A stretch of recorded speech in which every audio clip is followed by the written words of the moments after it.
Tu n'imagines pas ce qui s'est passé quand j'ai vu sa photo. J'ai juste dit une phrase. Une seule phrase stupide, au téléphone, assise à mon bureau, à quelques mètres du sien. Théo, il est tellement canon que ça devrait être illégal. Et puis, l'atmosphère a changé. Je n'ai même pas entendu ses pas. Je l'ai juste senti. Ce frisson qu'on ressent sur la peau avant même que le cerveau ne réalise, comme si on avait aspiré tout l'oxygène du couloir. Je me suis retourné lentement et il était là. Lucien Beaumont. Mon patron. Ses yeux gris étaient fixés sur moi, avec une expression qui n'était pas de la colère. C'était autre chose. Il m'a appelé dans son bureau. Chaque mot pesé, chaque silence calculé. J'aurais dû avoir peur. Mais ce que j'ai retenu de cette pièce, c'est cette certitude troublante. Quand son regard s'attardait sur le mien une demi-seconde de trop, c'est qu'il se retenait. Je ne savais pas qui était vraiment Lucien Beaumont. Tout ce que je savais, c'est que chaque fois que je m'approchais trop, l'air entre nous devenait lourd de choses qu'il refusait de dire. Ce que j'ignorais, c'est que quelqu'un avait déjà tiré les ficelles et que nous deux, lui et moi, faisions partie d'un jeu qui avait commencé bien avant cette phrase au téléphone. Bonjour, je suis Désir criminel et cette histoire ne fait que commencer. Sonnerie, chapitre 1, le mauvais couloir. J'avais 3 règles pour survivre chez Beaumont Corporation. Ne pas être en retard. Ne pas me tromper dans les rapports. Et surtout, ne pas regarder Lucien Beaumont plus de 2 secondes. J'ai appliqué les 2 premières à la lettre. La 3e, il s'éclaircit la gorge, était une plaisanterie que je me racontais chaque matin en passant mon badge au tourniquet et en faisant comme si le patron ne m'avait pas touché d'une manière inexplicable. Le bureau, il s'éclaircit la gorge, se trouvait au dernier étage d'un immeuble de verre et de pierre en plein cœur de Marseille, le genre d'endroit où l'on parle à voix basse, non par politesse, mais comme si l'on craignait d'être entendu. J'y travaillais depuis presque 2 ans comme assistante administrative, et je n'avais toujours pas compris pourquoi tout le monde semblait savoir quelque chose que j'ignorais. Une tension permanente régnait dans les couloirs, une atmosphère pesante qui détonnait avec les tableurs et les comptes rendus de réunion. Mais j'avais vite compris que poser trop de questions dans ce contexte était le moyen le plus sûr de se retrouver au chômage. Ce mardi d'octobre, la journée de travail s'éternisait comme toujours. J'étais à mon bureau, en train d'examiner un tableau de coûts opérationnels, quand mon téléphone vibra. Théo, mon meilleur ami, graphiste freelance, la seule personne au monde à connaître la moindre de mes pensées saugrenues, et qui, par un miracle, ne m'avait pas encore abandonné. J'ouvris le message sous mon bureau, mon téléphone posé sur les genoux comme une adolescente au fond de la classe. Échelle d'ennui, 1 à 10. Je tapais rapidement. 11. Je suis en train d'examiner un tableur avec plus de lignes que mon envie de vivre. Le drame. Dis-moi quelque chose de positif pour compenser. J'aurais dû le taper. J'aurais dû écrire ma réponse en silence, comme n'importe quelle personne censée l'aurait fait dans un bureau où même l'air semblait être surveillé. Mais Théo avait cet effet sur moi. Il me faisait oublier où j'étais. Et à ce moment précis, j'étais dans mon bureau. La pièce juste avant celle de mes supérieurs, le téléphone à l'oreille parce qu'il avait appelé et que, comme toujours, j'avais décroché sans réfléchir. « Théo, je suis au travail », dis-je doucement en me dirigeant vers la salle de pause. Et je suis en plein briefing qui me vide de toute énergie. Donc, nous sommes 2 dans le même cas. Dis-moi quelque chose qui me donne envie de continuer à vivre. J.I.R. Et c'est à ce moment précis que ma 3e règle a connu une fin spectaculaire. Mon patron, dis-je d'une voix un peu plus basse. En regardant dans le couloir, Théo. Il est tellement canon que ça devrait être illégal. Genre, il devrait vraiment y avoir une loi contre les hommes comme ça qui se baladent en costume à 8 heures du matin. Théo a éclaté de rire si fort que je l'ai entendu même avec le téléphone à 2 centimètres de mon oreille. J'ai ri, moi aussi. Ce rire nerveux et étouffé de quelqu'un qui se croit en sécurité, persuadé que le couloir est vide, que personne au monde ne pourrait entendre une chose pareille, jusqu'à ce que je le sente. Ce n'était pas un son. Ce n'était pas un pas. C'était un changement de température dans l'air, comme si quelqu'un avait aspiré tout l'oxygène du couloir d'un coup. Mon corps tout entier a réagi avant même que mon esprit ne comprenne. Et je l'ai su, comme on sait qu'on va tomber avant de trébucher, que quelqu'un était derrière moi.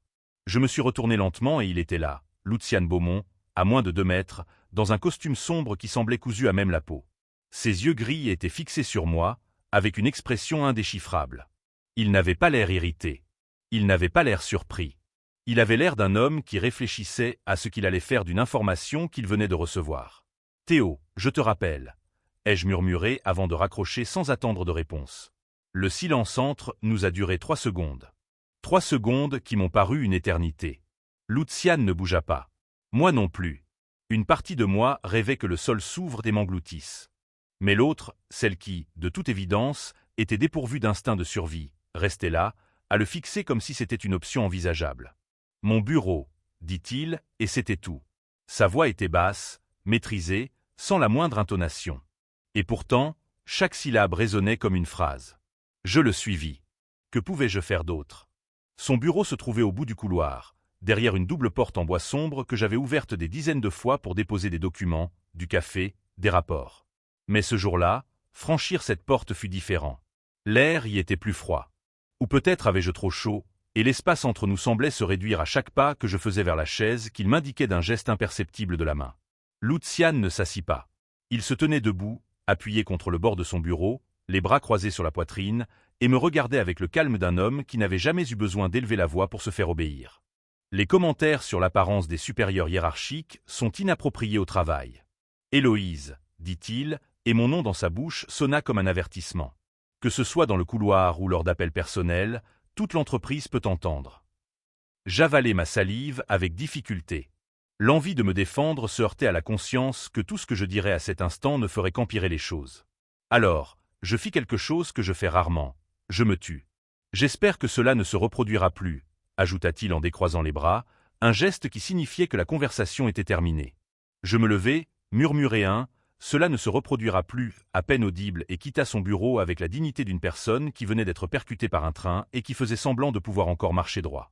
J'ai traversé le couloir sans regarder autour de moi, attrapé mon sac sur mon bureau et suis parti 20 minutes avant la fin de ma journée de travail. Si je restais une seconde de plus dans cet immeuble, j'allais soit pleurer, soit démissionner, et aucune de ces options ne me permettait de payer mon loyer. Sur le chemin du retour, je suis passé dans le hall de mon immeuble et j'ai trouvé Renaud, le portier, à sa place habituelle. C'était un homme d'une quarantaine d'années, attentif et poli. Le genre de portier qui connaissait le nom de chaque résident et s'enquérait de la journée de chacun avec une sincérité presque trop rare à Marseille. « Journée difficile, mademoiselle Renard », m'a-t-il demandé en me tenant la porte. « Ça se voit. »« Un peu », a-t-il répondu avec un sourire discret. « Mais demain est un autre jour. » Je l'ai remercié et suis monté. J'ai posé mon sac sur le canapé, me suis changé et suis allé à la salle de sport du quartier. Quand je n'arrive pas à réfléchir, j'ai besoin de me dépenser physiquement jusqu'à ce que mon esprit se taise. Sven, mon coach sportif, m'attendait déjà. Jeune, fort, toujours souriant et débordant d'énergie, il avait l'habitude de me donner la pêche. Mais ce jour-là, je n'avais pas envie de bavarder. « Qu'est-ce qui te prend ?» me demanda-t-il en ajustant les haltères. « Mauvaise journée ou mauvaise semaine ?» Mauvaise journée qui risque de se transformer en mauvaise semaine si je ne me défoule pas dans les 30 prochaines minutes. Il rit et désigna le sac de frappe. Je m'entraînais jusqu'à avoir les bras engourdis. Une fois rentré, je pris une douche interminable et m'effondrai sur le canapé, mon téléphone à la main. J'appelai Théo. « Avant toute chose, » dit-il dès qu'il décrocha. « Tu travailles toujours. » Techniquement, oui, et moralement, je suis au bout du rouleau. Pourtant, il a tout entendu. Absolument tout. Il était derrière moi dans le couloir et je ne l'avais même pas remarqué. Il m'a convoqué dans son bureau et m'a fait la morale avec une telle froideur et une telle politesse que j'aurais préféré qu'il crie, parce qu'au moins, crier, c'est humain. C'était d'une précision chirurgicale. Théa resta silencieuse un instant, ce qui signifiait que la situation était grave, car il n'était jamais silencieux. « Et comment vas-tu maintenant ?» Je me jure de ne plus jamais regarder Lucian Beaumont. Plus jamais. C'est fini. Mort. On terre. Héloïse. Sa voix avait ce ton de quelqu'un qui a déjà vu ce film. La dernière fois que tu as juré un truc pareil. 3 jours plus tard, tu pleurais sur mon canapé avec une bouteille de vin et un discours sur ses yeux gris cernés d'orage. Je n'ai jamais dit ça. C'est toi. J'ai la capture d'écran. J'ai ri malgré tout. Et nous sommes restés au téléphone pendant 1 heure de plus à parler de tout et de rien. Comme seul Théo et moi savions le faire. Quand j'ai raccroché, l'appartement était plongé dans le noir et le silence de Marseille s'insinuait par la fenêtre, comme si la ville entière avait décidé de s'endormir simultanément. Je fermais les yeux et tentais de faire le vide. Mais l'image revenait sans cesse. Lucie et Beaumont, debout dans le couloir, avec ce regard qui n'était ni colère, ni gêne, ni indifférence. C'était autre chose. Quelque chose d'indéfinissable, et qui, pour cette raison même, me hantait. La leçon avait été impeccable. Chaque mot pesé, chaque pause calculée, chaque seconde, pour me faire ressentir toute la gravité de mon imprudence. N'importe qui d'autre serait sorti de cette pièce en repensant à son erreur et en craignant de perdre son emploi. Mais je n'étais pas n'importe qui. Et ce que je retins de cette pièce, ce n'était pas la peur. C'était la certitude troublante qu'à l'instant précis où il me congédia, lorsque son regard s'attarda sur le mien une demi-seconde de trop, Lucian Beaumont ne se contentait pas de me réprimander, il se retenait lui-même. Chapitre 2.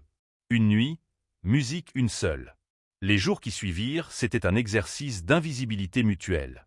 Lucian Beaumont existait au bureau comme une présence que je sentais avant même de le voir. Le bruit de ses pas dans le couloir, le parfum qui persistait après son passage, le léger changement de posture de chacun lorsqu'il entrait dans une pièce. Je l'évitais avec la précision de quelqu'un qui aurait tracé mentalement le plan de chaque itinéraire possible à l'étage de la direction. Et il faisait apparemment de même avec moi. Car le troisième jour, je remarquai qu'il m'observait. Pas de face, jamais.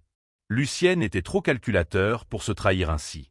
Mais je sentais le poids de son regard peser sur moi lorsque j'entrais dans la salle de conférence pour déposer un dossier, lorsque je traversais le couloir avec une pile de documents, lorsque j'attendais près de l'imprimante une copie qui tardait à sortir.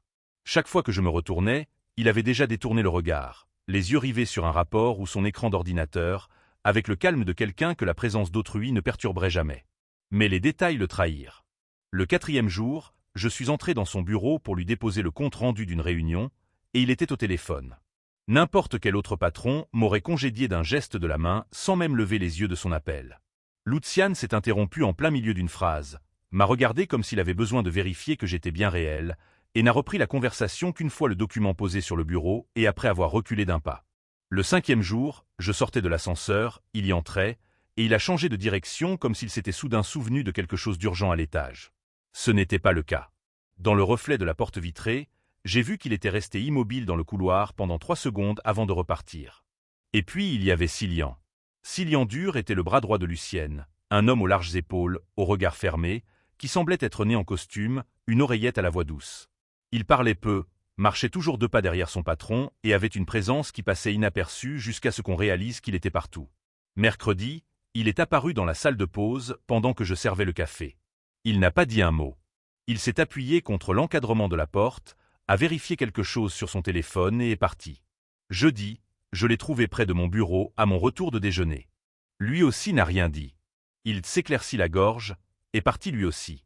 Si ça avait été n'importe quel autre homme, j'aurais trouvé ça bizarre. Mais Cilly avait ce côté silencieux qui donnait l'impression que chacun de ses mouvements était un protocole, comme si surveiller les alentours faisait partie de sa routine. J'ai tout raconté à Théo, parce que je lui disais toujours tout, et son analyse était chirurgicale. Il t'évite, a-t-il dit, avec l'assurance de quelqu'un qui regarde des téléfilms et étudie le langage corporel avec la même ferveur. Mais il s'y prend mal. Quand un homme vous évite vraiment, vous ne vous en apercevez même pas, s'éclaircit la gorge. S'il vous évite comme ça, c'est soit parce qu'il veut que vous le remarquiez, soit parce que j'ai fait mauvaise impression et qu'il veut garder ses distances. Ma chérie, être professionnel, c'est vous ignorer. Changer de direction quand il vous voit dans le couloir, c'est autre chose. La panique m'envahit. J'aurais voulu protester, mais je n'avais rien. Théo avait raison, et nous le savions tous les deux. Vendredi, le bureau s'est vidé plus tôt que prévu. Une réunion hors site avait mobilisé la majeure partie de l'équipe, et à 18h, j'étais parmi les rares personnes encore présentes. J'étais à mon bureau, en train de classer les derniers dossiers de la journée, quand j'ai remarqué que la lumière était encore allumée dans le bureau de Lucian. Ce n'était pas inhabituel. Il était presque toujours le dernier à partir. Mais cette semaine-là, ses horaires étaient différents, comme s'il restait tard exprès, attendant que tout le monde se retire. J'étais en train de fermer le dernier dossier quand j'ai entendu la porte de son bureau s'ouvrir. Pas des pas, la porte elle-même, comme s'il était resté là un moment avant de se décider à sortir. J'ai levé les yeux et j'ai vu Lucian à 2 mètres de moi, sa veste négligemment jetée sur son bras et sa cravate légèrement desserrée. Ce spectacle, à lui seul, était déconcertant, car Lucian Beaumont avec une cravate desserrée, c'était l'équivalent visuel d'une alarme incendie. Il avait un verre à la main. Une main. Du whisky, à en juger par sa couleur ambrée, et le verre était à moitié vide, ce qui signifiait que le calme du bureau avait eu besoin d'un petit coup de pouce ce soir-là. « Héloïse », dit-il, et la façon dont il prononça mon nom me noua l'estomac. Ce n'était pas le ton de la leçon. C'était la voix d'un homme qui avait passé 5 jours à se retenir de dire ce qu'il allait dire et qui avait finalement cédé à ses propres inhibitions. « Puis-je vous parler ?»« Bien sûr », répondis-je, et ma voix était plus assurée que je ne l'aurais cru, ce qui constituait une petite victoire personnelle. Il jeta un coup d'œil autour de lui pour s'assurer que nous étions seuls, puis fit un pas de plus vers moi. La distance entre nous se réduisit à quelque chose de bien peu professionnel. Je sentais la chaleur qui émanait de son corps, cette eau de Cologne que j'associais déjà au danger et à ce que je ne devais pas désirer. « Ce que je vais vous dire n'est pas approprié », commença-t-il. Et la franchise de sa phrase me prit au dépourvu. « Et vous avez parfaitement le droit de refuser. » Je n'ai rien dit, non pas parce que j'étais calme, mais parce que mon cœur battait si fort que j'avais peur que si j'ouvrais la bouche, ce soit le seul son qui en sorte. Lucian me regarda droit dans les yeux avec une intensité qui me donna envie de reculer et d'avancer à la fois, et dit d'une voix basse et maîtrisée, mais avec quelque chose derrière que je n'avais jamais entendu auparavant. Quelque chose qui semblait lui coûter très cher à exprimer. Une nuit, une seule, sans explication, sans suite, sans promesse. Le bureau semblait suspendu dans le temps. J'entendais le bourdonnement à peine perceptible des néons au-dessus de nous, et le bruit de ma propre respiration, devenu superficiel sans que je m'en rende compte. Lucian ne bougea pas. Il restait là à me regarder, attendant avec la patience dangereuse d'un homme qui avait déjà calculé toutes les réponses possibles et était préparé à chacune d'elles. « Pourquoi » demandai-je. « Parce que j'avais besoin de quelque chose qui ait du sens. N'importe quoi qui puisse justifier ce que tout mon corps avait déjà décidé. Si vous avez besoin d'une raison, répondit-il en s'éclaircissant la gorge. Un sourire se dessina au coin de ses lèvres, esquissant une expression qui me fit battre le cœur plus fort. La raison, c'est que j'en avais envie. J'aurais dû dire non. N'importe qui doté d'un minimum d'instinct de survie aurait dit non. C'était mon patron. Cette proposition n'avait aucun avenir, aucune logique, et aucune chance de bien se terminer pour l'un comme pour l'autre. Je le savais. Je le savais avec la lucidité rationnelle de quelqu'un qui dresse une liste de raisons bien ordonnées et les ignore une à une. « D'accord », dis-je, et ces deux mots, les plus courts que j'ai jamais prononcés, scellèrent à la fois la plus grosse erreur et la meilleure décision de ma vie. Nous sommes allés chez lui. Je m'attendais à quelque chose d'ostentatoire, en accord avec le costume, la posture et ce regard qui vous imposaient une atmosphère pesante. Mais l'endroit était plus sobre que je ne l'avais imaginé. Spacieux, sombre, sobrement meublé, avec une vue sur Marseille qui transformait la ville en une constellation de lumière jaune se reflétant dans le port. Lucian verrouilla la porte derrière nous et resta un instant dans l'embrasure de la porte, comme s'il prenait une décision. Lorsqu'il se tourna vers moi, son regard était différent, moins contrôlé, moins calculateur, comme s'il avait laissé son armure au seuil. Il s'approcha lentement. Il leva la main et effleura mon visage avec une douceur inattendue de la part d'un homme aux mains pareilles. Ses mains étaient grandes, fermes, avec des doigts chauds contre ma peau. Son pouce suivit la ligne de ma mâchoire, glissa jusqu'à mon menton et s'y attarda. Maintenant mon visage comme pour s'assurer que je ne bougeais pas, si jamais vous voulez vous arrêter, dit-il d'une voix rauque et bien trop proche. Dis-le, et j'arrête. Et si je ne veux pas m'arrêter? Le sourire qu'il m'adressa était la chose la plus dangereuse que j'ai jamais vue. Puis il m'embrassa. Le baiser commença lentement, sa bouche contre la mienne avec une pression maîtrisée, comme s'il se testait, mesurant jusqu'où il pouvait aller avant de perdre le contrôle. Mais lorsque ma main glissa le long de sa nuque et que mes doigts se refermèrent sur ses cheveux courts à la base, quelque chose changea. La retenue se brisa en un instant, et il me serra contre lui, ses deux mains sur ma taille, ses doigts si fermes que je sentais la pression à travers le tissu de mon chemisier. Il me guida en arrière jusqu'à ce que l'arrière de mes genoux touche le bord du lit. Sans interrompre le baiser, Lucian fit glisser ses mains le long de ma taille, remontant lentement le long de mes flancs, sentant chaque courbe comme s'il voulait la mémoriser. Ses doigts trouvèrent les boutons de mon chemisier et les déboutonnèrent un à un avec une patience presque cruelle. Le tissu glissa de mes épaules, dévoilant ma peau chaude à l'air nocturne. Il interrompit le baiser pour me regarder, non pas avec précipitation, mais avec une intensité tranquille qui fit s'emballer mon cœur. Ses lèvres descendirent le long de mon cou, traçant un chemin lent et délibéré jusqu'à la courbe de ma clavicule. Chaque baiser était une promesse silencieuse, une caresse brûlante sans précipitation. Ses mains suivirent, glissant le long de mon dos, détachant mon soutien-gorge avec une aisance naturelle. Le tissu tomba, et l'air frais contrasta avec la chaleur de ses paumes qui enveloppaient mes seins. Lucian les caressa avec déférence, ses pouces effleurant les tétons durcillants de l'encercle, arrachant à moi un soupir tremblant qu'il captura de nouveau de sa bouche. Je l'attirai plus près, en désirant davantage. Mes mains explorèrent son torse, déboutonnant sa chemise avec des doigts moins patients que les siens. Lorsque je sentis enfin sa peau chaude et ferme sous mes paumes, un souffle léger s'échappa de sa gorge. Il me déposa délicatement sur le lit, son corps recouvrant le mien sans l'écraser. Sa bouche descendit plus bas, traçant des baisers humides le long du creux de ma poitrine, puis sur mon ventre jusqu'au bord de ma jupe. D'un regard qui implorait la permission, mais qui, en même temps, ne laissait aucun doute, il fit glisser le tissu le long de mes jambes, emportant avec lui le dernier morceau de dentelle. Désormais, plus aucun obstacle. Lucian se plaça entre mes cuisses, ses mains fermes agrippant mes hanches tandis que sa bouche explorait la peau sensible de l'intérieur de mes cuisses. Lorsque sa langue effleura enfin le point le plus délicat, mes doigts s'enfoncèrent dans ses cheveux, mon corps tremblant au bord du précipice, et je me laissai aller, haletante et tremblante. Il remonta le long de mon corps, embrassant chaque centimètre de peau sur son passage. Lorsque nos regards se croisèrent à nouveau, il y avait quelque chose de brut et de vulnérable dans le sien. Lucian se glissa entre mes jambes, son corps tendu par un désir contenu. Je sentis sa chaleur se rapprocher, se pressant doucement contre moi.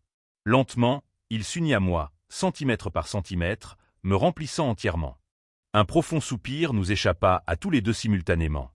Il marqua une pause, me laissant le temps de m'habituer, son front contre le mien. Puis il commença à bouger lentement et profondément, d'abord. Puis, avec un rythme plus urgent, plus intense. Mon corps se fondit au sien comme s'il avait été fait pour cela. Ses mains agrippaient mes hanches, guidant le mouvement, tandis que mes ongles traçaient de légères lignes sur son large dos. Chaque poussée me procurait des vagues de plaisir. Chaque respiration partagée nous rapprochait de l'extase. Sa voix trembla lorsqu'il murmura mon nom à mon oreille, rauque et brisée. Je sentis son corps se tendre, ses muscles se raidirent sous mes mains. Le plaisir monta entre nous à nouveau, plus fort cette fois. Quand l'orgasme me submergea, ce fut comme une marée qui m'emporta, nous enveloppant de vagues intenses et exquises. Lucienne suivit peu après, son corps frémissant contre le mien, un gémissement étouffé s'échappant de sa gorge tandis qu'il se laissait aller complètement. Ses bras se resserrèrent autour de moi comme s'il ne voulait plus jamais me lâcher. La nuit qui suivit fut tout ce qu'il avait promis et tout ce qu'il n'avait pas dit. Il était différent quand nous étions seuls. Il gardait le contrôle, mais des failles apparaissaient. Des moments où sa respiration se faisait haletante contre mon oreille, où ses doigts s'agrippaient trop fort à ma peau avant de se relâcher, où il prononçait mon nom comme si le mot lui faisait mal. Le Lucian du bureau était une forteresse. Le Lucian dans ce lit était un homme qui essayait de ne pas se perdre et qui, malgré tout, se perdait. Après, il me ramena chez moi. La voiture traversa les rues de Marseille en silence, et aucun de nous deux ne chercha à combler le vide par des mots inutiles. Lorsqu'il s'arrêta devant mon immeuble, j'attendis. J'attendais qu'il dise quelque chose, n'importe quoi qui contredise ce qu'il avait affirmé au bureau pour faire une exception, pour changer la règle. Lucienne fixait la route, les mains sur le volant, la mâchoire serrée, et dit d'une voix plus basse que d'habitude, « Ça ne doit plus se reproduire ». J'ouvris la portière, sortis et entrai dans l'immeuble sans me retourner. Renaud était à la réception comme toujours, mais je suis passé trop vite pour qu'il puisse me demander quoi que ce soit. J'ai pris les escaliers, elle s'éclaircit la gorge, parce que l'ascenseur aurait été trop long et que j'avais besoin de bouger. J'avais besoin que mon corps fasse autre chose que de se souvenir de lui. Dans l'appartement, j'ai verrouillé la porte, je me suis appuyé contre elle et je me suis laissé glisser au sol. Je suis resté là 1 minute entière, la respiration encore saccadée, son odeur imprégnant ma peau. J'ai pris mon téléphone et j'ai appelé Théo. « Théo », ai-je dit avant qu'il puisse dire un mot. « Je suis foutu. » Il est resté silencieux un instant. « Et puis tu as couché avec lui. »« Pire, » ai-je répondu en fermant les yeux. « J'ai aimé ça. » À quel point est-ce que je suis foutu? Foutu comme si j'avais mangé un biscuit pendant mon régime, ou foutu au point d'avoir besoin d'un avocat, comme si je devais déménager à l'étranger, tellement c'est grave. Theo a soupir. Raconte-moi tout depuis le début, dans les moindres détails. Je lui ai tout raconté, et tandis que je mettais des mots sur ce qui s'était passé dans cet appartement, j'ai senti la distance se creuser entre ce que je voulais et ce qu'il m'avait proposé. Une seule nuit. Les règles étaient fixées, et je les avais toutes acceptées. Le lendemain matin, je suis arrivé au bureau, paré de l'armure la plus impénétrable que je pouvais me constituer. Maquillage impeccable, posture droite, expression professionnelle. Lucian était déjà dans son bureau quand j'ai franchi le couloir vitré. Et il n'a pas levé les yeux. Il n'a pas hoché la tête. Il a complètement ignoré ma présence. C'était comme si la nuit précédente n'avait été qu'un rêve. J'ai descendu le couloir vers mon bureau, le menton haut et la poitrine serrée, me répétant sans cesse que c'était prévisible. Il m'avait prévenu. J'avais accepté. Il n'y avait pas de place pour la déception dans un accord que j'avais signé moi-même. Mais lorsque je suis passé devant la porte de son bureau, dans le passage le plus étroit du couloir, là où nous étions seuls, la main de Lucian a effleuré la mienne. Le contact dura moins d'1 seconde, ses doigts contre les miens. Léger, rapide, presque imperceptible. Un observateur aurait cru à un accident, à la rencontre fortuite de 2 corps se touchant par hasard. Mais ce n'était pas le cas.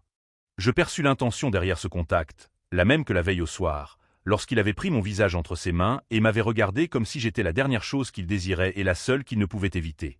Je continuais à marcher, sans me retourner. Mais lorsque j'arrivai à mon bureau et m'assis, j'aperçus du coin de l'œil Cillian au bout du couloir, appuyé contre le mur, les bras croisés. Il l'avait vu. Je savais qu'il l'avait vu.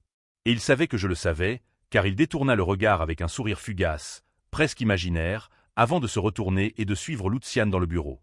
J'ouvris mon ordinateur, posai les mains sur le clavier et fis semblant que mon cœur ne battait pas la chamade, comme si je venais de courir un marathon. Car la vérité que je ne pouvais dire à personne, ni à Théo, ni même à moi-même, c'était qu'une nuit n'avait pas suffi. Et à en juger par ce contact dans le couloir, j'avais l'horrible soupçon que ça ne lui avait pas suffi non plus. Chapitre 3. Le poids de musique qu'elle ne voit pas. J'ai essayé de passer à autre chose. Je le jure, j'ai essayé. J'ai passé tout le week-end à élaborer une stratégie mentale qui consistait à ne pas penser à ce contact dans le couloir, à ne pas penser à son parfum sur ma peau, et à ne pas penser à la façon dont il avait prononcé mon nom ce soir-là, sa voix brisée contre mon oreille. Cette stratégie a tenu jusqu'à lundi, 8h12, quand je suis sorti de l'ascenseur et que son eau de Cologne flottait dans l'air, comme si les murs du couloir avaient mémorisé la présence de Luciane Beaumont. Au bureau, quelque chose avait changé. Pas en moi, mais autour de moi. Luciane était plus tendu, plus absent, avec une énergie que je ne pourrais décrire que comme comprimée, comme s'il portait un fardeau trop lourd depuis trop longtemps. Ces réunions duraient 2 fois plus longtemps que d'habitude. Les portes du bureau restèrent closes pendant des heures, et mardi matin, j'entendis des cris. Pas le genre de cris qu'on entend lors d'une dispute ordinaire. C'étaient des voix graves, étouffées par les épaisses parois de verre, mais chargées d'une urgence telle que la secrétaire, à l'étage du dessous, leva les yeux et m'échangea un regard qui signifiait « N'en demandez pas plus ». Je n'en demandais pas plus, mais j'observais. Cilly entrait et sortait du bureau de Luciane à un rythme inhabituel, toujours avec une expression plus fermée que d'habitude, ce qui, pour un homme qui semblait déjà être né avec le visage figé, était révélateur. On répondait aux appels à voix basse et la communication était coupée dès que quelqu'un s'approchait. Des documents étaient rangés dans des tiroirs que je n'avais jamais vus fermés à clé. L'air à l'étage de la direction était chargé de quelque chose d'indéfinissable, mais qui me donnait la chair de poule chaque fois que je passais devant la porte de son bureau. Ce jour-là, je suis rentré plus tôt et je suis allé directement dans ma chambre me changer. En ouvrant le placard, mon regard s'est posé sur le cadre photo qui trônait sur l'étagère d'à côté. Une vieille photo, légèrement jaunie par le temps, me montrait enfant, assis sur les genoux d'une femme aux cheveux noirs et au large sourire. Tante Colette, la sœur cadette de ma mère, ou plutôt la sœur de celle qui m'avait élevé, la femme de mon père.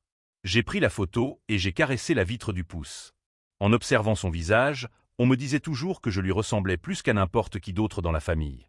Les yeux, la forme du menton, le sourire légèrement asymétrique. C'était un de ces compliments que j'entendais depuis ma plus tendre enfance et que je n'avais jamais remis en question, car les enfants ne s'interrogent pas sur les histoires que les adultes racontent à leur sujet. Colette était décédée avant mes 6 ans, et il ne me restait d'elle que des bribes. Le parfum de lavande, un rire sonore, cette photo. J'ai remis le cadre à sa place et j'ai refermé le placard. Mercredi, quelque chose d'inhabituel s'est produit au bureau. J'étais dans la salle de pause en train de préparer du café lorsqu'un homme que je n'avais jamais vu entra, comme si l'endroit lui appartenait.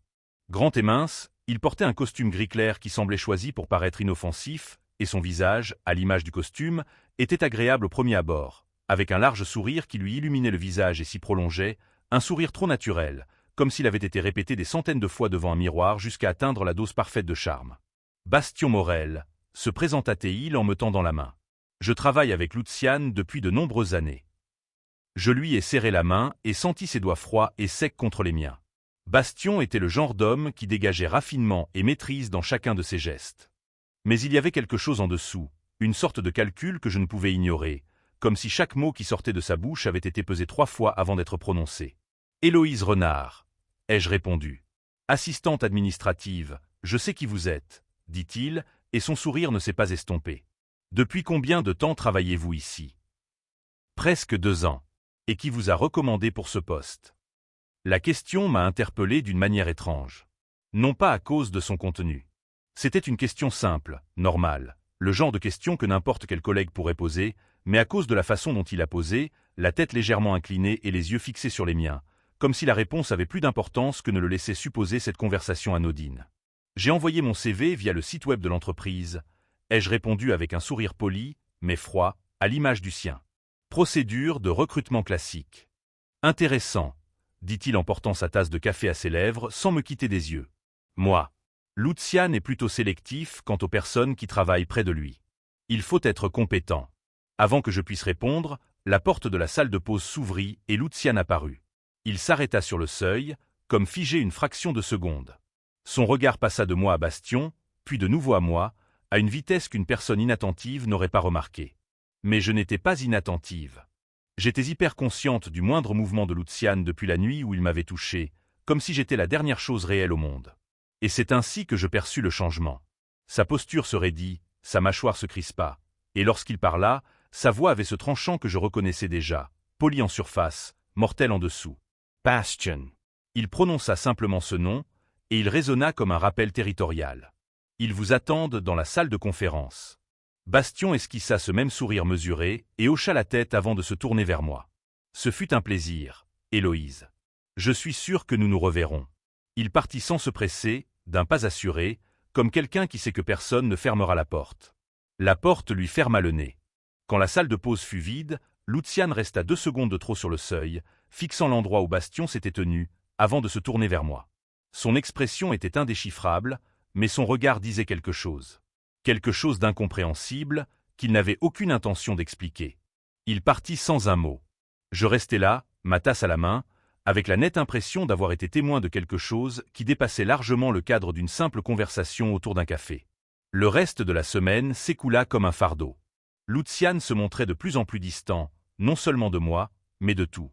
Les réunions, il s'éclaircit la gorge, s'éternisait, les portes se fermaient plus souvent, les couloirs se faisaient plus silencieux, et je me retrouvais tiraillé entre 2 sentiments que je ne savais comment concilier. Le besoin de me rapprocher de lui et la certitude grandissante qu'il se tramait quelque chose d'important autour de moi, quelque chose que je ne comprenais pas et que personne ne comptait expliquer. Jeudi après-midi, j'attendais l'ascenseur quand les portes s'ouvrirent et que Lucian était seul à l'intérieur. Nos regards se croisèrent et, l'espace d'un instant, je vis cette même fissure dans ses yeux. Je n'avais pas vu ce calme la nuit où il avait touché mon visage pour la première fois. Je suis entré dans l'ascenseur, car l'alternative était d'attendre le suivant et d'admettre que je fuyais. Et Héloïse Renard ne fuyait rien, même quand elle aurait dû. Les portes se sont fermées et l'espace s'est rétréci. L'ascenseur était assez large pour 6 personnes, mais avec Lucienne à l'intérieur, il paraissait 2 fois plus petit. Je sentais la chaleur qu'il dégageait. Son eau de Cologne, je la connaissais déjà pour l'avoir trop approchée, et le silence qui s'était installé entre nous comme une 3e présence, dense, chargée, impossible à ignorer. Il a craqué le premier, mais pas comme je l'avais imaginé. « Ça va ?» a-t-il demandé sans me regarder, les yeux rivés sur les chiffres qui défilaient sur le panneau. La question m'a prise au dépourvu, non pas par son contenu, mais par ce qu'elle laissait transparaître. Une inquiétude qui ne correspondait pas à l'homme qui m'avait dit que cela ne devait plus jamais se reproduire. Et qui avait passé les jours suivants à faire comme si j'étais une simple employée parmi tant d'autres. « Ça vous intéresse maintenant ?» ai-je répondu, et le sarcasme m'a échappé avant que je puisse le retenir. Lucian a tourné la tête et m'a regardé. Moi. Et au lieu de se rapprocher, au lieu de réduire la distance entre nous comme je l'espérais, comme tout mon corps le désirait, il fit pire. Il parla. Je ne devrais pas, dit-il. Sa voix portait une honnêteté qui me désarma plus que n'importe quel contact. Me soucier de toi. Ce n'est pas un droit. Ces mots résonnèrent dans l'ascenseur comme une masse indélébile. J'ouvris la bouche pour répondre, mais il poursuivit, les yeux fixés sur les miens, sans ciller, sans la moindre carapace. Mais j'entends tes pas dans le couloir, et je sais que c'est toi avant même de me retourner. Je sais à quelle heure tu arrives, par quelle porte tu passes, et sur quelle chaise tu t'assieds en réunion. Et je déteste savoir tout ça, Héloïse, parce que chaque détail prouve que j'ai échoué à te traiter comme une simple employée. L'ascenseur s'arrêta. Le bruit mécanique des portes coupa court à la phrase que je n'arrivais pas à formuler, et Lucian se reprit avec une rapidité qui aurait été impressionnante si je n'avais pas vu ce qui venait de se passer. Il existait en dessous. Lorsque les portes s'ouvrirent complètement, ses mains étaient déjà dans ses poches et il arborait l'expression neutre d'un homme qui ne perdrait jamais le contrôle de lui-même dans l'ascenseur de sa propre entreprise. Je suis sorti la première. Je ne me suis pas retourné, non pas par refus, mais parce que je savais que si je le faisais, il verrait dans mes yeux la même chose que j'avais vue dans les siens, et aucun de nous deux n'était prêt à admettre ce que cela signifiait. Ce soir-là, déjà rentré chez moi, l'appartement plongé dans l'obscurité et le bruit lointain de la circulation marseillaise qui filtrait par la fenêtre, mon téléphone sonna. Le nom affiché à l'écran me fit un choc avant même que je ne réponde. Giard Renard, mon père. Notre relation était fonctionnelle, au mieux. Gérard était un homme pragmatique, peu de mots et encore moins d'affection. Le genre de père qui se contentait du strict minimum après la mort de ma mère, celle qui m'avait élevé, mais qui n'a jamais su comment combler le vide qu'elle avait laissé. Nos appels étaient courts, espacés, presque toujours consacrés à des choses pratiques. Il n'appelait pas pour prendre de mes nouvelles. Et quand si l'on a dérogé à la règle, c'est que quelque chose avait mal tourné. « Héloïse », dit-il d'une voix inhabituelle, plus grave, plus lourde, comme si chaque mot portait un poids qu'il ne voulait pas lâcher. « J'ai besoin de te parler en personne. »« De quoi ?» ?»« Ce n'est pas une conversation téléphonique. On peut se voir demain. » Sa façon de dire « demain » ne sonnait pas comme une demande. On aurait dit une date butoir. Et la façon dont il a raccroché sans dire au revoir, brusquement, sèchement, sans laisser place à d'autres questions, m'a laissé avec mon téléphone et une boule dans l'estomac que je n'arrivais pas à dénouer. Je suis restée assise sur le canapé un long moment, fixant l'écran noir de mon téléphone. Quelque chose clochait. Je le sentais avec la même certitude irrationnelle que celle que j'avais ressentie quand Luciane était derrière moi dans ce couloir, des semaines auparavant. Non pas par la logique, mais par l'instinct. Ce genre d'instinct qui se déclenche quand le corps perçoit le danger avant même l'esprit. Et ce soir-là, mon esprit était trop préoccupé par ce quasi-contact dans l'ascenseur pour réaliser que le danger ne venait pas d'où je l'attendais. Chapitre 4. L'atout de négociation. J'ai retrouvé Gérard le lendemain dans un café près du Vapor, qu'il avait choisi par SMS sans explication. C'était un petit endroit avec des tables en bois sombre et une lumière tamisée. Le genre d'établissement qui semblait exister pour les conversations que personne n'osait avoir à voix haute. À mon arrivée, il était déjà assis au fond, une tasse intacte devant lui. Il était assis là, les mains jointes sur la table, dans une posture qui m'était inconnue. Girard Renard était bien des choses, mais la nervosité n'en avait jamais fait partie. Je m'assis sur la chaise en face de lui et attendis. Il ne me salua pas. Il ne me demanda pas comment j'allais. Il se contenta de me fixer quelques secondes, avec ce visage fermé que je connaissais depuis l'enfance. Le visage d'un homme qui semblait toujours porter le poids du monde sur ses épaules et qui n'éprouvait jamais le besoin d'en expliquer le poids à qui que ce soit. « Je vais être direct », dit-il d'une voix basse, maîtrisée, mais teintée d'une nuance que je ne lui connaissais pas. La peur. Gérard Renard avait peur. Je me suis mêlé de mauvaises fréquentations.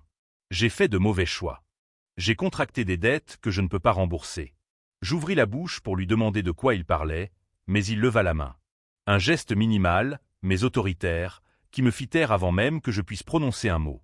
La seule issue, poursuivit-il, son regard se posant sur le mien avec une intensité qui me glaça le sang, c'est le mariage. Tu te maries la semaine prochaine avec le directeur d'une organisation. C'est décidé. C'est scellé. Le café autour de nous continuait de fonctionner. Les serveurs continuaient de servir. Le cliquetis des tasses contre les soucoupes gardait son rythme régulier et normal. Mais à l'intérieur de moi, il s'éclaircit la gorge. Tout s'est arrêté. Ces mots entraient un à un, comme si mon cerveau avait besoin de les traiter individuellement avant de les assembler en une phrase cohérente. Et quand ce fut le cas, la phrase était si absurde que ma première réaction ne fut ni la peur, ni la colère, mais le rire. « Tu plaisantes », dis-je. Il ne s'y a pas « j'ai l'air de plaisanter », Héloïse. Il n'en avait pas l'air. Et c'est alors que le sol se déroula sous mes pieds. Mariage. Ma voix s'éleva malgré moi. Tu es en train de me dire que je dois épouser un inconnu parce que tu t'es endetté. Papa, on n'est plus au XVIIIe siècle. Tu ne peux pas me livrer à quelqu'un comme si j'étais un objet si tu t'enfuis, m'interrompit-il, et la phrase s'abattit sur moi avec la force d'une lame. Nous allons mourir tous les deux. Le silence qui s'abattit sur la table était différent de tous les silences que j'avais jamais connus. Il n'était pas vide. Il était lourd, pesant, suffocant, comme si l'air entre nous s'était solidifié. Je fixai le visage de mon père, cherchant le moindre signe de bluff, la moindre faille dans son expression qui me dirait qu'il exagérait, qu'il y avait une issue, que ce n'était qu'une frayeur qui pourrait se dissiper par une conversation, seule, ou n'importe quoi d'autre qui ne m'obligerait pas à porter du blanc et à dire oui à un homme que je n'avais jamais vu. Je ne trouvais rien. Gérard, se racle la gorge, disait la vérité, et la vérité était la chose la plus brutale qu'il m'ait jamais dite. Qui ? Demandai-je, et le mot sortit faiblement, presque inaudible. Qui est-il ? Je ne peux pas dire son nom maintenant. Tu le découvriras le jour J. Le jour J, répétai-je, incrédule. Je vais découvrir qui je vais épouser le jour du mariage. C'est comme ça que ça marche, répondit-il. Et pour la première fois. Le temps passa, sa voix trembla sur la dernière syllabe, comme si la phrase avait un goût qu'il ne pouvait avaler. Je n'ai pas fait les règles, Héloïse. Je ne pouvais juste pas y échapper. J'avais envie de hurler. J'avais envie de renverser la table, de jeter la tasse contre le mur, de quitter ce café et de ne plus jamais croiser le regard de l'homme qui m'avait élevé avec le strict minimum d'affection et qui exigeait maintenant le sacrifice ultime. Mais aucun son ne sortit. La rage était comme coincée entre ma poitrine et ma gorge, trop forte pour s'exprimer par des mots, et je restais assise là, les yeux brûlants et les mains tremblantes sous la table. « 1 semaine, dit-il, comme pour confirmer un rendez-vous chez le médecin. Le mariage est dans 5 jours. 5 jours, répétai-je, et ma voix se brisa enfin. 5 jours, papa. Tu me donnes 5 jours pour accepter que ma vie est finie. Ta vie ne va pas s'arrêter, dit-il. Et quelque chose changea dans sa voix, quelque chose que chez quelqu'un d'autre j'aurais pris pour du remords, mais qui, chez Gérard, ressemblait plutôt à du calcul. Elle va changer. C'est différent. Je me levai, non pas parce que je décidais de partir, mais parce que mon corps avait besoin de bouger, sinon j'allais m'effondrer là, sur cette chaise en bois sombre, au fond d'un café que j'allais désormais détester pour le restant de mes jours. Je pris mon sac de mes mains encore tremblantes et regardai mon père une dernière fois. « Je ne te pardonnerai jamais ça, dis-je, et je partis. Le trajet jusqu'à l'appartement de Théo fut un flou. Je ne me souvenais ni d'avoir marché, ni d'avoir pris le métro, ni d'avoir monté les escaliers de son immeuble. La seule chose dont je me souvenais, c'était d'avoir sonné à sa porte.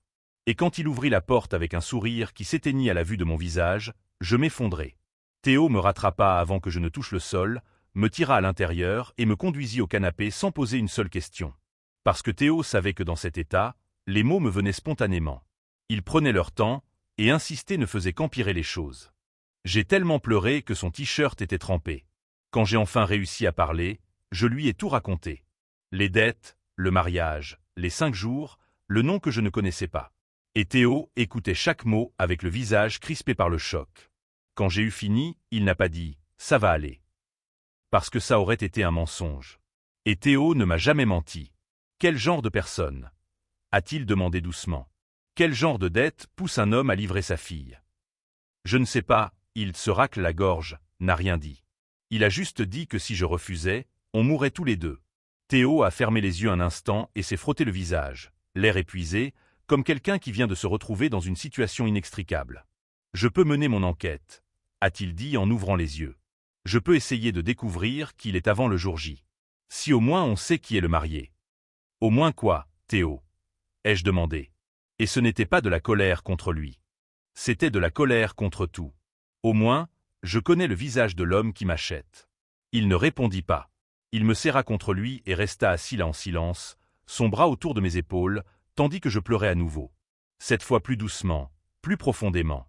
Des larmes qui n'apportent aucun soulagement, car la douleur ne passe pas, elle s'installe. Cette nuit-là, je suis rentré chez moi et je n'ai pas dormi. Allongé dans mon lit, je fixais le plafond, l'esprit tournoyant en rond pour finalement aboutir au même point. Dans 5 jours, je serais marié à un inconnu, un homme qui appartenait à un monde que je ne connaissais pas, qui déplaçait les dettes et les vies comme des pions sur un échiquier, qui avait acheté mon père et qui recevait maintenant ma fille en guise de monnaie d'échange. Chaque scénario que j'imaginais était pire que le précédent. Un vieil homme, violent, repoussant, aux mains froides et au regard vide, qui me regarderait comme si j'étais une acquisition, un actif devant remplir sa fonction. Et au milieu de ce cauchemar éveillé, comme une ombre. Dans cette forme de torture, mes pensées se tournèrent vers Lucienne, vers cette nuit, vers la façon dont ses mains avaient encadré mon visage, vers ce quasi-contact dans l'ascenseur, vers sa voix qui disait « une nuit, juste une », et vers cette « il s'éclaircit la gorge » certitude qui me hantait. Si le monde avait été différent, si les circonstances avaient été autres, cette nuit n'aurait pas été la dernière. Mais le monde n'avait pas changé, et dans 5 jours, le corps qu'il avait touché appartiendrait à un autre. Lundi, je suis arrivé au bureau et j'ai tenté de garder mon sang-froid comme on construit un barrage à main nue, avec effort, sans conviction, avec la certitude que l'eau allait finir par s'échapper. Assis à mon bureau, j'ai ouvert les rapports du jour et j'ai fait semblant de déchiffrer les mots à l'écran. Mais les lettres se confondaient et les chiffres semblaient écrits dans une langue que j'avais oubliée. Luciane l'a remarqué. Pas tout de suite. Dans la matinée, nous ne nous sommes pas croisés, et j'en étais reconnaissant. Mais l'après-midi, quand je suis entré dans son bureau pour déposer les documents qu'il m'avait demandés, son regard m'a figé. Ce n'était pas le regard d'un patron qui surveille son employé.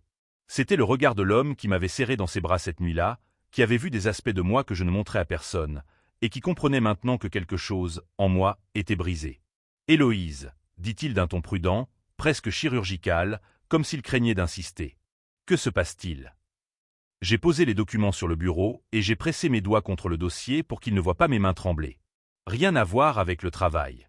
Je n'ai pas posé de questions sur le travail. Cette phrase m'a désarmé, car c'était exactement ça. Il ne me posait pas la question en tant que patron. Il me la posait en tant qu'homme qui avait effleuré ma main dans le couloir, qui avait failli me toucher dans l'ascenseur, qui portait dans ses yeux la même chose que je portais en moi, et que ni l'un ni l'autre n'osions nommer. J'ai failli lui avouer la vérité, prête à tout lui révéler, le mariage, les dettes, la peur, l'inconnu à l'hôtel. Mais je ne pouvais pas, car j'ignorais l'identité du marié. Dire à Luciane que j'allais épouser un autre homme, c'était admettre que cette nuit-là avait compté plus qu'une simple nuit. Et je n'étais pas prête à ça. Pas après tout, c'était lui qui avait posé la règle. Plus jamais ça. Ça va. Ai-je menti, et nous nous sommes éloignés, conscients du mensonge. Il m'a regardé une seconde de plus avec cette expression que j'apprenais à déchiffrer. Celle qui disait qu'il voulait insister, qu'il voulait me soutirer la vérité avec la même efficacité qu'il déployait dans tout ce qu'il entreprenait, mais quelque chose l'en a empêché. Peut-être la même chose qui m'empêchait de parler. Si tu as besoin de quoi que ce soit, a-t-il murmuré, les yeux fixés sur les miens, dis-le-moi. L'ironie m'a frappé de plein fouet. L'homme dont j'avais besoin, le seul au monde que j'aurais choisi si j'avais eu le choix, était précisément celui que je ne pouvais pas avoir.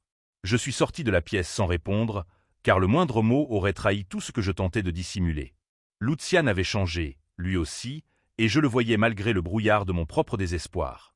Plus sombre, plus silencieux, une tension palpable dans ses épaules, sans lien apparent avec les réunions ou les rapports. Il portait un fardeau indéfinissable, quelque chose qui le poussait à s'attarder devant la fenêtre de son bureau, à contempler Marseille comme si la ville recelait les réponses qu'il ne trouvait pas entre ses murs. Célian restait près de moi, plus près que d'habitude, et tous deux échangèrent des regards qui semblaient condenser des conversations entières en une fraction de seconde.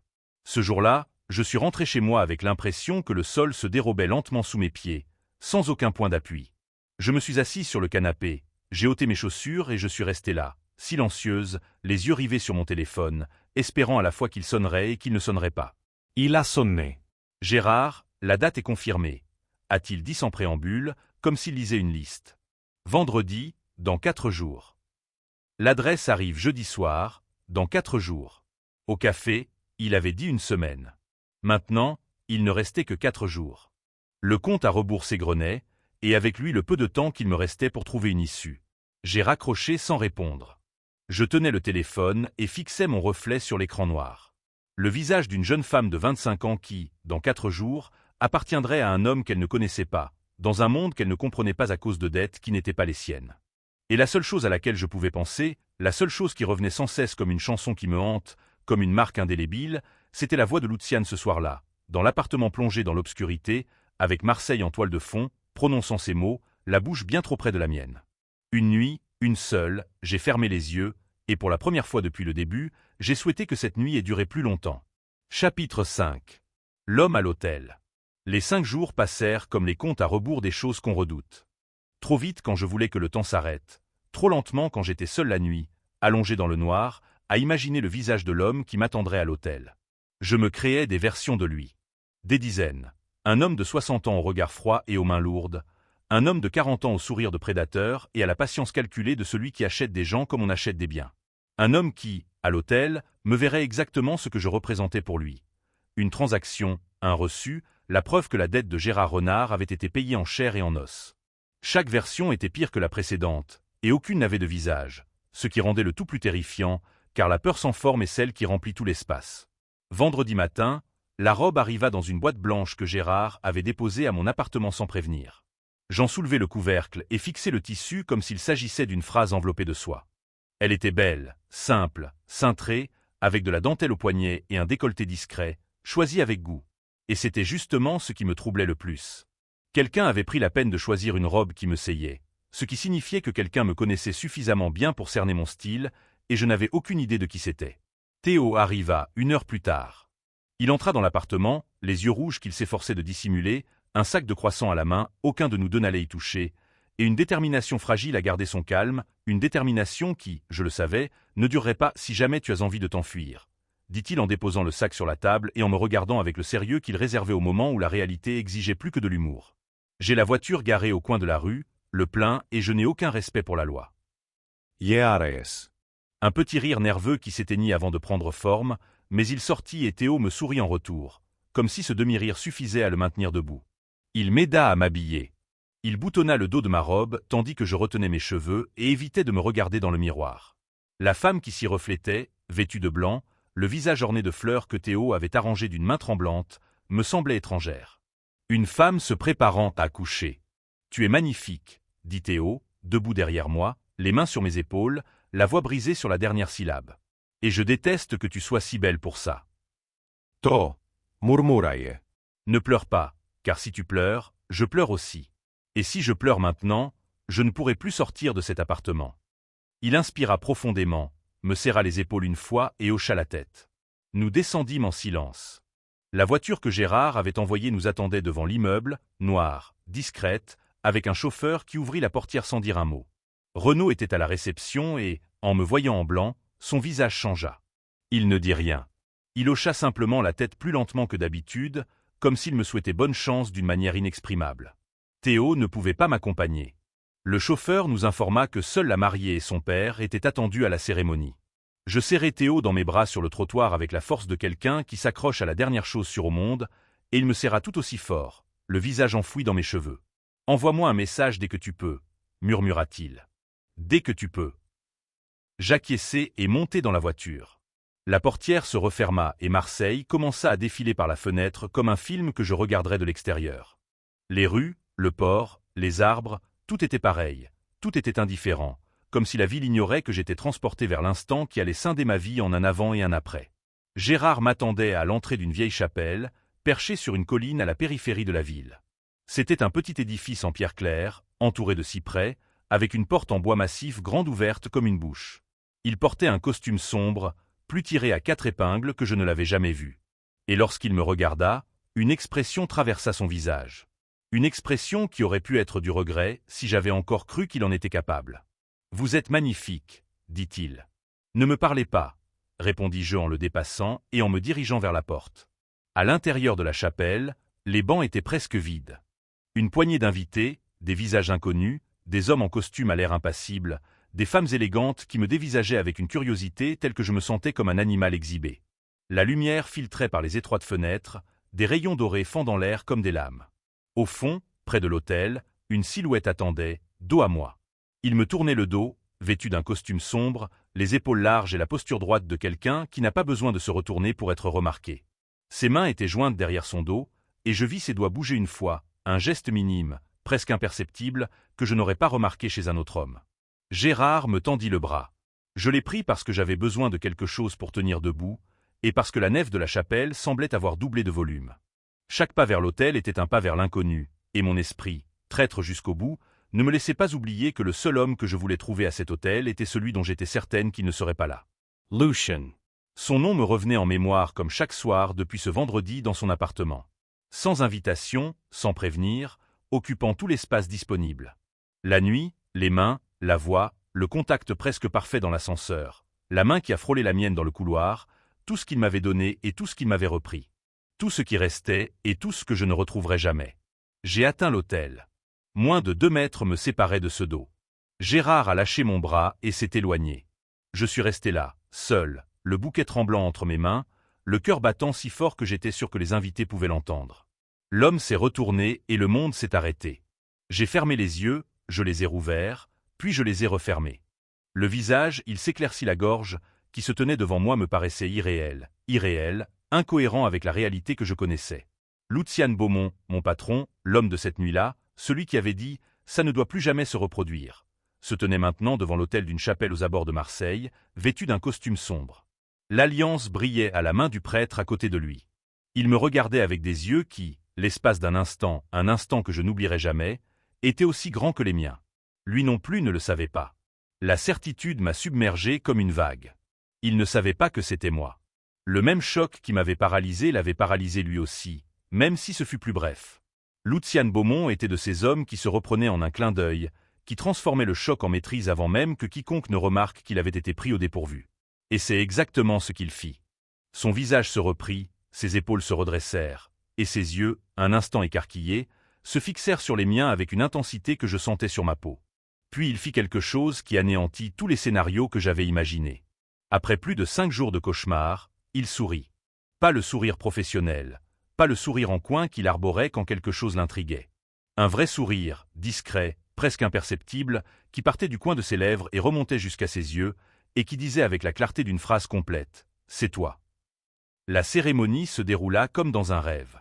J'étais là, à ses côtés, écoutant le prêtre parler en français d'engagement, d'honneur et d'union, et pas un seul mot ne me parvint, car mon cerveau était trop occupé à tenter de réorganiser l'univers autour de cette information. Lucien Beaumont, l'homme que je désirais, était celui-là même que l'on me forçait à épouser.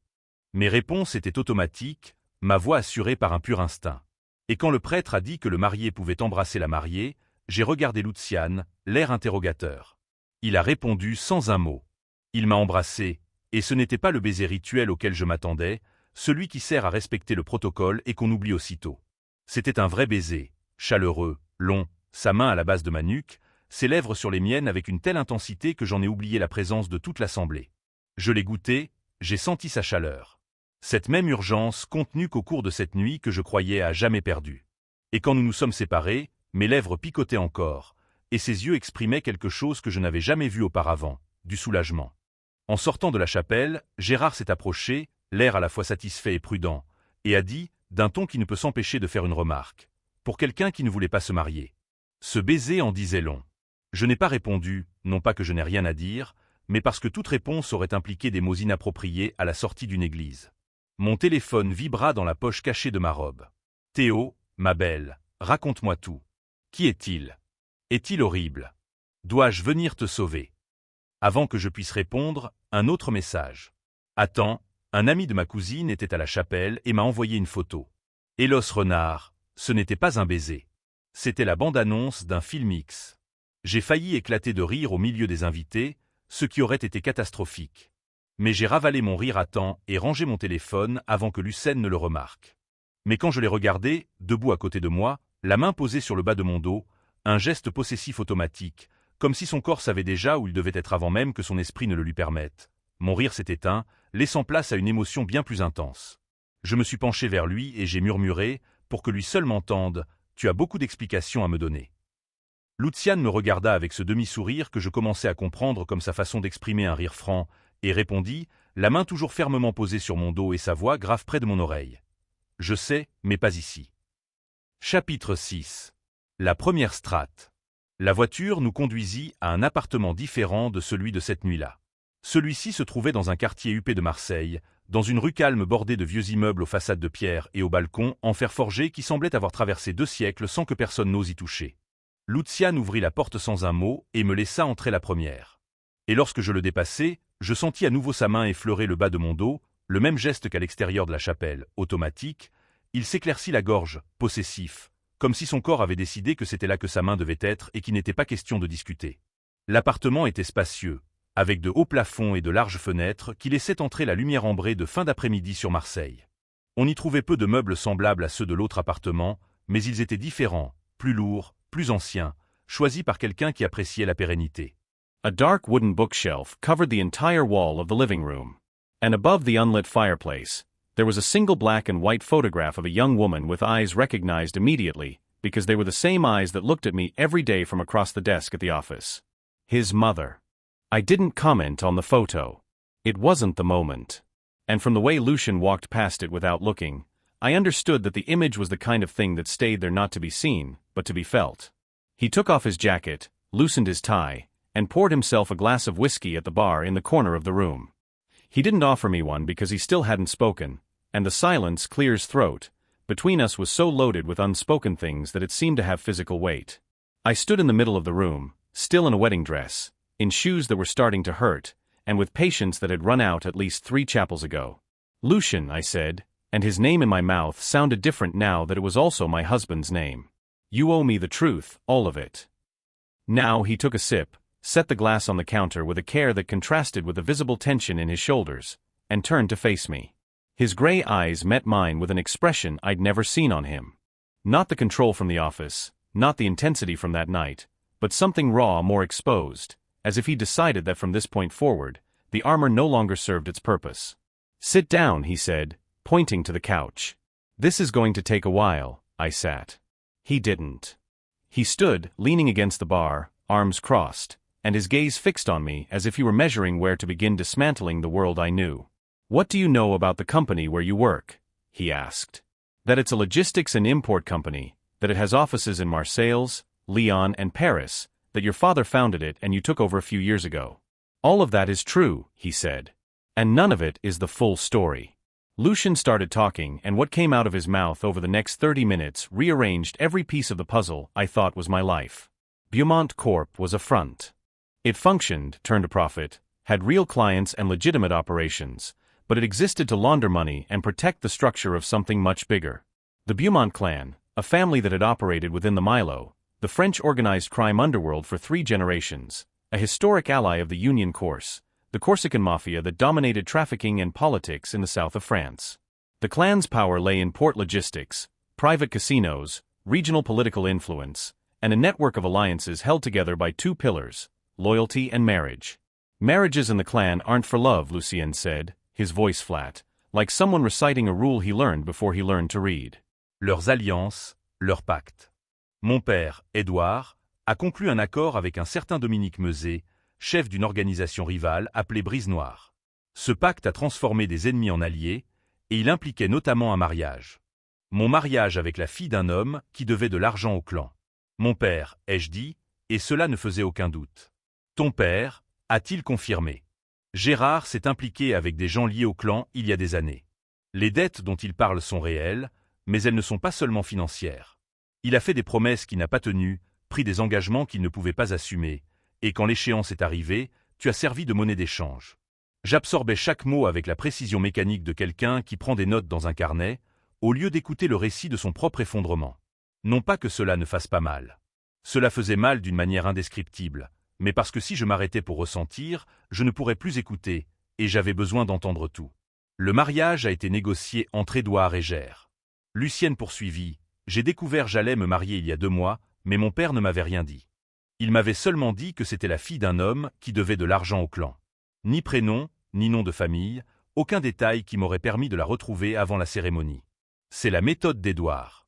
Il garde tout secret jusqu'au dernier moment. Car moins j'en sais, moins je peux saboter. Et tu as accepté de te marier sans le savoir. Ai-je demandé, la question sortant de ma bouche avec plus d'incrédulité que je ne l'aurais voulu. Je n'avais pas le choix. Et même si j'avais cherché, le nom utilisé par Édouard lors de l'accord était le 2e prénom de Gérard, pas Renard. Je n'ai appris le vrai nom de famille qu'en voyant ton visage à l'hôtel. L'information m'a frappé de plein fouet. D'abord, que Lucienne avait été tenue dans l'ignorance, tout comme moi.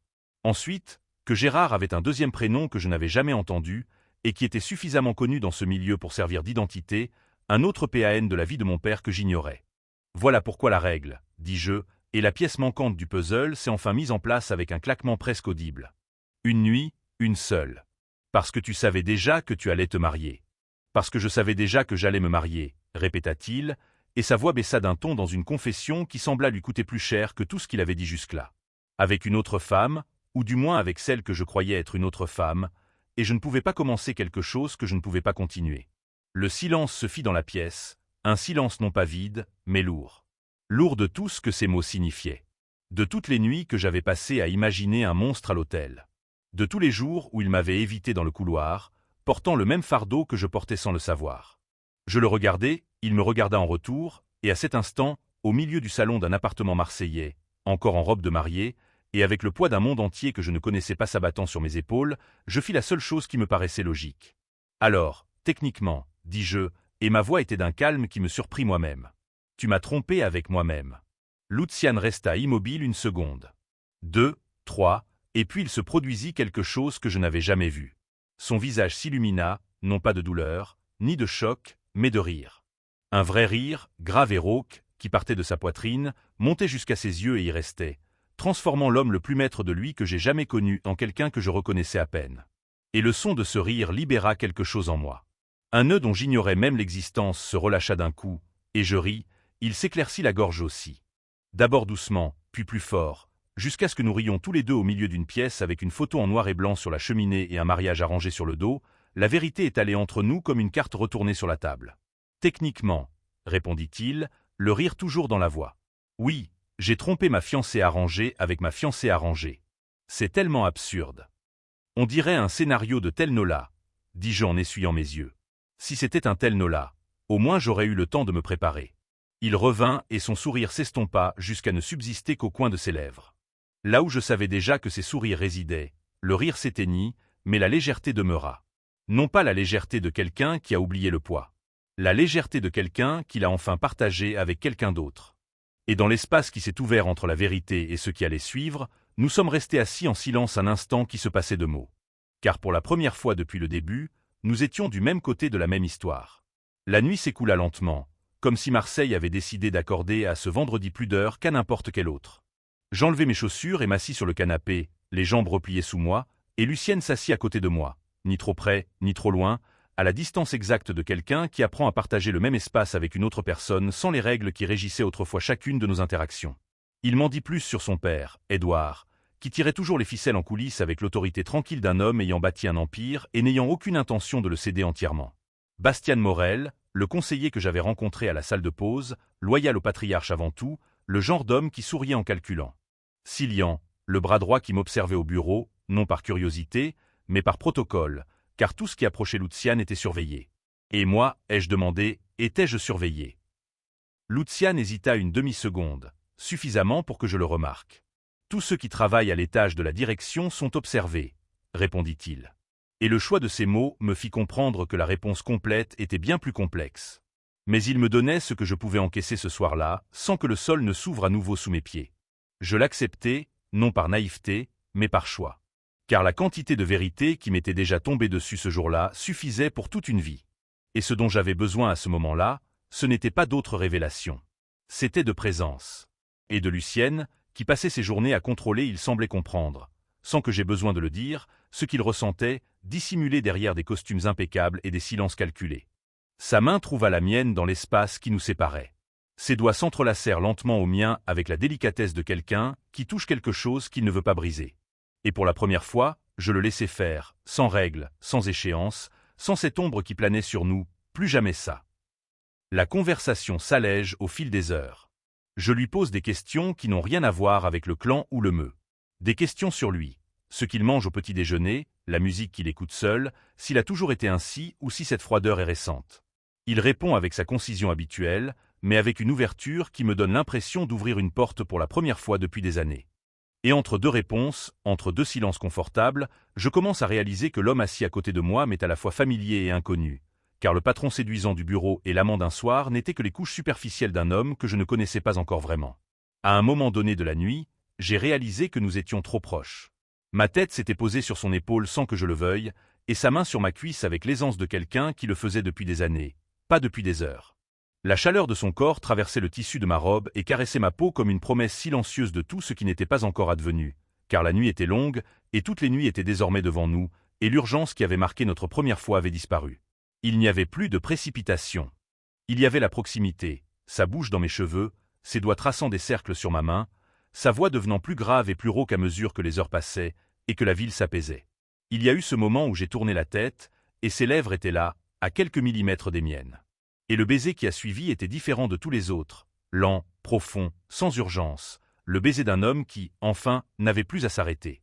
Et il y a eu l'après. Ses bras autour de moi, sa poitrine contre mon dos, son souffle sur ma nuque, tandis que je levais les yeux vers le plafond de l'appartement. Pour la première fois en 5 jours, j'eus l'impression que le sol était solide sous mes pieds. Maintenant, il va falloir que je découvre qui est cet homme, murmurai-je, plus pour moi-même que pour lui, mais sachant qu'il m'entendrait. Parce que le patron Canon n'était que la partie émergée de l'iceberg. Lucian resta silencieux un instant. Je crus qu'il s'était endormi, mais sa main se resserra légèrement autour de ma taille et sa voix, il s'éclaircit la gorge. Parvint presque à un murmure, alourdi par le sommeil et teinté d'une sorte de confession. J'ai entendu ce que tu as dit dans le couloir. À chaque mot, je souris dans l'obscurité, et ce sourire persista, même lorsque sa respiration devint lourde et régulière contre ma nuque et que je sus qu'il s'était endormi. Je restai là, éveillé, encore un moment. L'appartement était silencieux et Marseille brillait à travers la fenêtre comme une carte lumineuse que je voyais désormais d'un œil nouveau. Car quelque part là-bas, dans ces rues, ce port et ces ruelles où je n'avais jamais mis les pieds, existait tout un monde qui appartenait à l'homme qui dormait à mes côtés. Un monde qui, depuis cette nuit-là, était aussi le mien. Et puis, juste avant de sombrer dans le sommeil, une pensée m'a traversé l'esprit. Pas comme une révélation, pas comme il s'éclaircit la gorge, un choc, comme une question qui s'allume lentement, comme une lumière qui vacille au bout d'un couloir sombre, qu'on remarque sans s'en rendre compte. Gérard, mon père, un homme que j'avais toujours connu comme quelqu'un de simple, d'ordinaire, un homme au petit boulot et aux ambitions modestes, qui avait élevé sa fille seule dans un 2 pièces à Marseille. Comment un homme comme lui pouvait-il avoir des dettes envers le clan Beaumont? Comment connaissait-il même des gens de ce milieu? Quelles promesses avait-il faites? À qui et pourquoi? La question est restée là, flottante. Je n'avais pas la force de la poursuivre. Et la chaleur de Luciane contre mon dos était trop réconfortante pour qu'une pensée puisse s'y attarder. Alors j'ai laissé tomber, j'ai laissé le sommeil s'installer, emportant avec lui les derniers vestiges d'une journée qui avait commencé avec une robe dans une boîte blanche et s'était terminée par la découverte que le pire cauchemar de ma vie avait le visage du seul homme que je désirais. J'ai fermé les yeux. La question a disparu, mais elle est restée. Léna, voilà, le premier tome est terminé, et le deuxième est déjà prêt. Tu peux y accéder pour une somme modique. Je pensais que le pire était derrière moi. Le mariage arrangé, le choc à l'hôtel. Mais les questions sur mon père me hantaient. Alors je suis parti en quête de réponses. Je croyais tout savoir de Luciane et ne cherchais que des réponses sur mon père.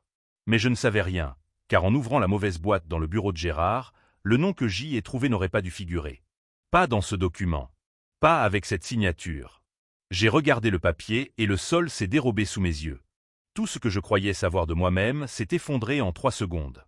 Et l'homme qui dort à mes côtés chaque nuit, l'homme que j'aime, est peut-être la seule personne au monde avec qui je ne devrais jamais être. Certaines vérités ne libèrent pas. Certaines vérités détruisent. Comme vous pouvez le constater, ce n'était qu'un petit aperçu du tome 2. Pour voir la version intégrale non censurée, cliquez simplement sur le premier lien dans le commentaire épinglé. On se retrouve dans quelques secondes. Petit rappel, cliquez sur ce premier lien dans les commentaires et le tome 2 complet, sans publicité et sans interruption, vous attendra. C'est aussi simple que ça. J'adore travailler sur le tome 2. Et puisque vous l'aimez aussi, je vous promets que la suite arrive. Vous y trouverez des histoires encore plus torrides. De la romance sombre et intense. Et comme cette version est beaucoup plus osée, la vidéo ne serait pas bien accueillie publiquement sur YouTube. Cet espace privé est celui où je peux vraiment exprimer ma véritable nature et où je me sens libre de donner le meilleur de moi-même pour vous. Sachez que la chaîne a été démonétisée. C'est donc un moyen pour moi de garder mon équipe soudée et de continuer à vous proposer des histoires de qualité. D'autres mises à jour arrivent bientôt. Je vous attends via le premier lien dans le commentaire épinglé. Malheureusement, beaucoup de personnes téléchargent nos fichiers audio, copiant ainsi l'histoire entière et la republiant simplement sur YouTube. Si vous souhaitez voir l'histoire originale et être parmi les premiers à recevoir les prochaines, recherchez My Stories by Désir Criminel sur YouTube pour accéder au meilleur du dark romance. N'oubliez pas, la chaîne officielle est My Stories by Désir Criminel sur YouTube. Je vous y attends. Merci beaucoup d'avoir regardé. Si vous avez aimé, abonnez-vous et activez les notifications. Red Heart.